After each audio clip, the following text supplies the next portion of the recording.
સભામાં વિપક્ષના અણિયારા સવાલોથી અધિકારી ધ્રુસકે ને ધ્રુસકે રડ્યા. ધ્રુસકે રડતા મહિલા છે આરોગ્ય અધિકારી. તેમની આંખમાં આંસુ કારણ છે વિપક્ષના અણિયારા સવાલો. થયું એવું કે લાંબા સમય બાદ વડોદરા જિલ્લા પંચાયતની સામાન્ય સભા મળી. ધારણા મુજબ જિલ્લા પંચાયતની સામાન્ય સભા તોફાની રહી. સભામાં ભાજપ કોંગ્રેસના સભ્યો બાખડ્યા. સભ્યો વચ્ચે તૂતુ મેમે થઈ હતી. અધિકારીનો બચાવ કરતા ભાજપના કેટલાક સભ્યોએ સરકારે કરેલા કામોની પણ રજૂઆત કરવા માટે અધિકારીઓને ટકોર કરતા કોંગ્રેસના વિપક્ષી નેતા અને જિલ્લા પંચાયતના પૂર્વ કારોબારી ચેરમેન કમલેશ પટેલ વચ્ચે શાબ્દિક તડાફડી થઈ, જેમાં અન્ય સભ્યો પણ જોડાતા માહોલ તંગ બન્યો. એક તબક્કે તું ચૂપ બેસ, યુ શટ અપ, તું મને કહેવા વાળો કોણ, જ્યાં થાય તે કરી લે, કૌભાંડીઓને બચાવો છો, અમે તમે સાંભળવા નથી આવ્યા જેવા ઉચ્ચારણ થતા ડીડીઓએ દરમિયાનગીરી કરવી પડી. આ સભાનું ડેકોરમ નહીં જળવાય તો સભા મુલતવી રાખવી પડશે તેવી ચીમકી આપતા સભ્યો શાંત પડ્યા. સભામાં વિપક્ષના સભ્યોએ પૂછેલા ધારદાર સવાલને જવાબ જિલ્લા આરોગ્ય અધિકારી મીનાક્ષીબેન જવાબ આપી શક્યા ન હતા અને રડી પડ્યા હતા. જૂની કલેક્ટર કચેરી ખાતે મળેલ બેઠકમાં વિવિધ 20 જેટલા મુદ્દાની ચર્ચા કરાઈ હતી. ફરી ગાંધીનગર ગજવ્યું છે. ગાંધીનગરને ફરી એકવાર પીટી શિક્ષકોએ ગજવ્યું. વ્યાયામ શિક્ષકોએ વિરોધ પ્રદર્શન કર્યું. ગાંધીનગરના વિદ્યા સમીક્ષા કેન્દ્ર પર આવેલા શિક્ષકોએ બેનરો અને પોસ્ટર્સ સાથે કાયમી ભરતીની માંગ કરી. કેટલાક શિક્ષકો પોતાના નાના બાળકોને તેડીને વિરોધ પ્રદર્શનમાં જોડાયા હતા. ગુજરાતના ખૂણે ખૂણેથી શિક્ષકો ગાંધીનગર પહોંચ્યા હતા. વિરોધ કરી રહેલા શિક્ષકોએ જણાવ્યું હતું કે છેલ્લા 10 વર્ષથી કાયમી ભરતી કરવામાં આવી છે. સેટની પરીક્ષા પણ લેવાઈ ચૂકી છે. તેમ છતાં સરકાર કરાર આધારિત ભરતી કરવામાં નથી આવી રહી, જેથી શિક્ષકોનું ભવિષ્ય જોખમમાં છે.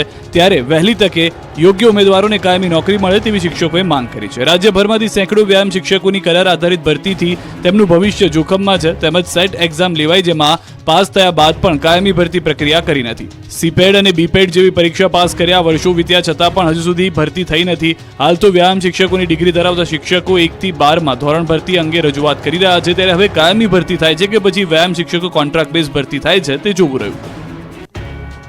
2 મહિના બાદ સુરતમાં ખુલશે મોત સમાન ગેમ ઝોન, લેવું પડશે લાયસન્સ.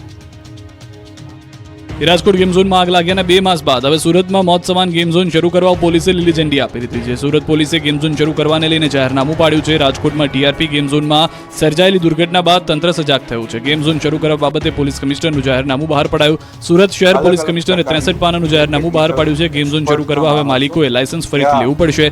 જાહેરનામા પ્રમાણે ગેમ ઝોનમાં એક્સપર્ટ અભિપ્રાય પણ ફરજિયાત છે, પણ તેને લેવો પડશે. ગેમ ઝોન માલિકે ફરજિયાત થર્ડ પાર્ટી લાયબિલિટી ઇન્સ્યોરન્સ લેવો પડશે. દરેક ગેમ ઇન્સ્ટોલ કરતા પહેલા તેની મંજૂરી સંચાલકોએ લેવી પડશે.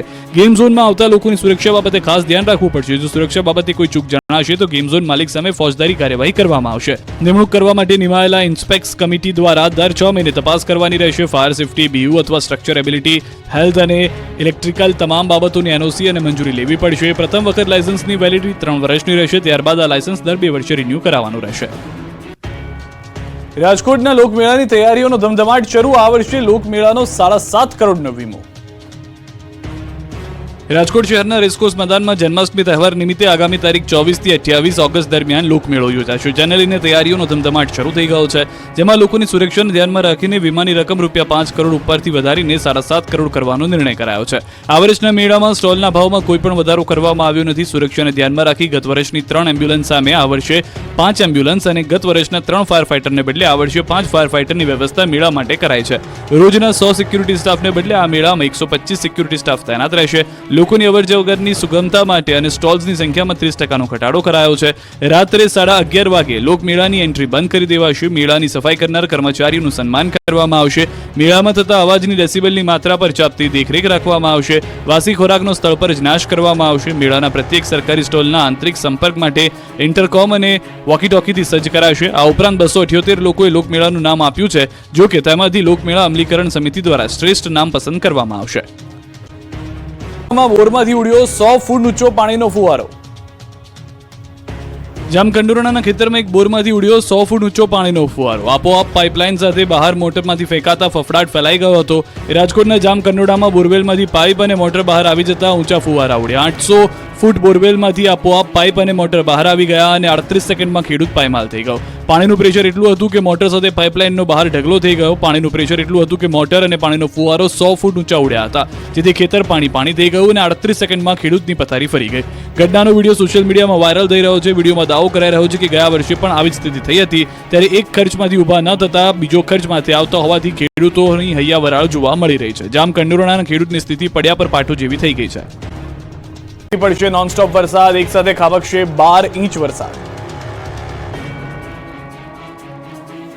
ગુજરાતમાં 2 દિવસથી મેઘરાજાએ વિરામ લીધો છે. આખા ગુજરાતને ધમરોળ્યા બાદ વરાપ નીકળી છે, જેથી ખેડૂતોએ જરૂરી રાહતનો શ્વાસ લીધો છે. પરંતુ મેઘરાજા હવે 2 દિવસ બાદ ફરી પહેલા જેવી ધબધબાટી બોલાવશે. આખા ગુજરાતમાં 2 ઓગસ્ટથી વરસાદ નોનસ્ટોપ પડશે. હવામાન વિભાગના કહેવા મુજબ 2 ઓગસ્ટથી ફરી વરસાદી સિસ્ટમ સક્રિય થશે. થંડરસ્ટોર્મ સાથે વરસાદ પડી શકે. 2 થી 4 ઓગસ્ટના ભારેથી ભારે વરસાદની આગાહી છે. પવનની ગતિ ઝડપી રહેશે. 2 ઓગસ્ટે દક્ષિણ ગુજરાતમાં ભારે વરસાદની આગાહી. નવસારી, તાપી, વલસાડ, ડાંગમાં ભારે વરસાદ પડી શકે. દમણ અને દાદરનગર હવેલીમાં ભારે વરસાદ પડી શકે.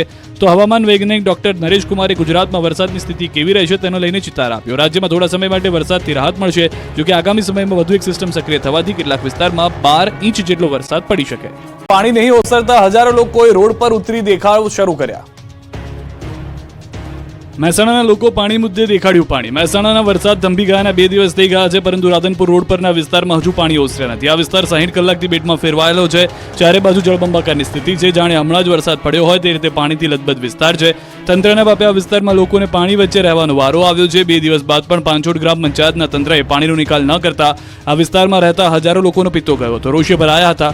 રોડ પર ઉતરી પાણી બતાવ્યું. મોટી સંખ્યામાં લોકોએ રોડ પર આવી વિરોધ પ્રદર્શન કર્યું. તંત્ર સામે સ્થાનિક લોકોએ હલ્લાબોલ કરી. મોટી સંખ્યામાં લોકો રોડ પર આવીને બેસી હતા. રોડ પર ચક્કાજામ કર્યો. થોડીવાર માટે માહોલ તંગ બની રહ્યો હતો. વાહન ચાલકો અટવાયા હતા. પાંચોડ ગ્રામ પંચાયત હદમાં બનેલી સોસાયટીમાં ભૂગર્ભ ગટર વ્યવસ્થા નહીં હોવાને કારણે લોકો પરેશાન છે. પાણીનો નિકાલ નહીં થાય ત્યાં સુધી રોડ ઉપર જ બેસી રહેવાની ચીમકી ઉચ્ચારી છે. વરસાદ થંભી ગયો પણ સ્કૂલોમાંથી પાણી ઓસર્યા નથી. પાટણના સિદ્ધપુરમાં 2 દિવસ પડેલા વરસાદ બાદ વરાપ તો નીકળી ગઈ, પરંતુ શાળા સહિત અન્ય વિસ્તારો હજુ પાણીથી લથબથ છે. સિદ્ધપુરમાં ધોધમાર વરસાદને કારણે નીચાણવાળા વિસ્તારોમાં પાણી ભરાઈ ગયા છે. ફૂલપુરા વિસ્તારની પ્રાથમિક શાળા પાણીમાં ગરકાવ થઈ જતા વિદ્યાર્થીઓ મુશ્કેલીમાં મુકાઈ ગયા. શાળા જળમગ્ન બની ગઈ. વર્ગખંડો સુધી પાણી ભરાઈ ગયા. બાળકોની સુરક્ષાને ધ્યાને રાખીને શાળાના શિક્ષણ કાર્ય બંધ રાખવું પડ્યું. એટલું પાણી ભરાઈ ગયું છે કે વિદ્યાર્થીઓ અડધા ડૂબી જાય છે. તંત્રના બાપે ભૂલકાઓનું ભણતર બગડી રહ્યું છે. ફૂલપુરા પ્રાથમિક શાળા નીચાણવાળા વિસ્તારમાં છે. દર વર્ષે વરસાદમાં આવી સ્થિતિ જોવા મળે છે, જેના કારણે શાળા બંધ રાખવાની ફરજ પડે છે અને વિદ્યાર્થીઓના શિક્ષણ પર અસર થાય છે. શાળાને ઊંચી લેવા અનેક રજૂઆતો કરવામાં આવી છે, જોકે કોઈ ઉકેલ નથી આવ્યો. શાળાનું લેવલ ઊંચું લાવવા વાલીઓની માંગ સતત જોવા મળી રહી છે. ઉકાઈ ડેમમાં પાણીની પુષ્કળ આવક. ભારે વરસાદને કારણે દક્ષિણ ગુજરાતના ડેમો ઓવરફ્લો થઈ રહ્યા છે. ત્યારે તાપીના ઉકાઈ ડેમમાં પાણીની પુષ્કળ આવક થઈ છે. મહારાષ્ટ્રના હથનુર ડેમ અને પ્રકાશ ડેમમાંથી પાણી છોડાતા તાપીના ઉકાઈ ડેમમાં પાણીની ભરપૂર આવક થઈ છે. મહારાષ્ટ્રના હથનુરના 41 દરવાજા પૈકી 10 દરવાજા ખોલીને 40,330 ક્યુસેક, જ્યારે પ્રકાશ ડેમમાંથી 27 દરવાજા પૈકી 8 દરવાજા પૂરેપૂરા ખોલીને 1,16,610 ક્યુસેક પાણી તાપી નદીમાં છોડાઈ રહ્યું છે, જેના કારણે તાપીના ઉકાઈ ડેમમાં 1,31,756 ક્યુસેક પાણીની આવક થતા ડેમની જળ સપાટીમાં વધારો થયો. ઉકાઈ ડેમની જળ સપાટી 325.10 ફૂટે પહોંચી. ઉકાઈ ડેમમાંથી હાલ 600 ક્યુસેક પાણીની જાવક. ડેમનું રૂલ લેવલ 333 ફૂટ, જ્યારે ડેમની ભયજનક સપાટી 345 ફૂટ છે. હિંમતનગરની નદી ઓવરફ્લો થઈ. સાબરકાંઠામાં ભારે વરસાદથી અનેક નદી નાળા ચેકડેમ ઓવરફ્લો થયા છે. ત્યારે બુધવારે વગર વરસાદે સાબરમતી નદી 2 કાંઠે વહેતી થઈ. ઉપરવાસમાં વરસાદના પગલે સાબરમતી નદી ખુંખાર બનીને વહી. ઉપરવાસમાં ભારે પાણીની આવક થતા નદી 2 કાંઠે થઈ છે. સાબરમતી નદીમાં પ્રથમ વખત પાણી આવ્યું છે. નદી કાંઠાના મુરવાડ, નવાપુરા, સાંપડ, ગળતેશ્વર, પોયડા, ઓરણા, સીતાવાડ સહિતના ગામોને એલર્ટ કરાયા છે. નદીમાં નવા નીર આવતા મોટી સંખ્યામાં લોકો જોવા ઉમટ્યા હતા. નદીમાં નીર આવતા ખેડૂતોના ચહેરા પર હીર આવ્યું. સિંચાઈની પણ સમસ્યા દૂર થઈ ગઈ. છતાં સૌરાષ્ટ્રમાં મેઘાએ કરી જમાવટ.